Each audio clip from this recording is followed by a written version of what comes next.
సరేనండి, ఉంటాను. ఏమన్నారండి? తెలీదన్నారు, కనిపిస్తే చెప్తా అన్నారు.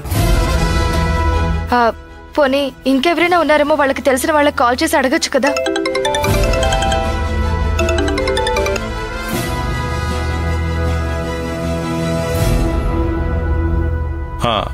ఏం లేదు, మీకేమన్నా తెలిసేమో అని అడిగాను, అంతకుమించి ఏం లేదు.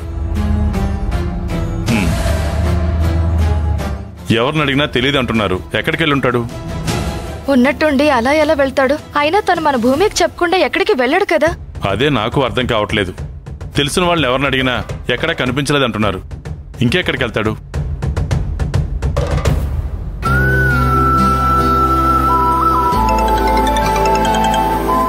అమ్మ భూమి, మాధవ్ గురించే ట్రై చేస్తున్నాను.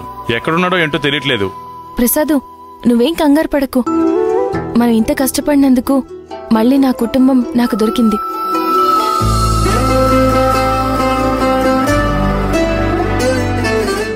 ఏంటమ్మా, ఏం మాట్లాడుతున్నావు?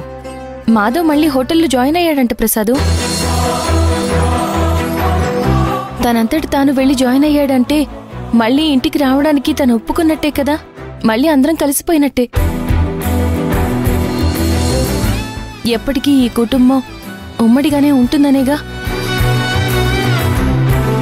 మాధవ్ అక్కడికి వెళ్లి జాయిన్ అయ్యాడు అని తెలియగానే నాకు చాలా సంతోషం అనిపించింది ప్రసాదు. పోన్లేమ్మా, అంతకన్నా మనకు మాత్రం కావాల్సిందేముంది చెప్పు. ఇప్పటి వరకు తను ఎక్కడికి వెళ్ళాడో ఏంటోనని నాన్న నేను చాలా కంగారు పడుతున్నాం. సరేనమ్మా, నేను మళ్ళీ కాల్ చేస్తాను. ఏంటి ప్రసాదు, నేను ఇంత శుభవార్త చెప్తే మళ్ళీ కాల్ చేస్తానంటున్నావు?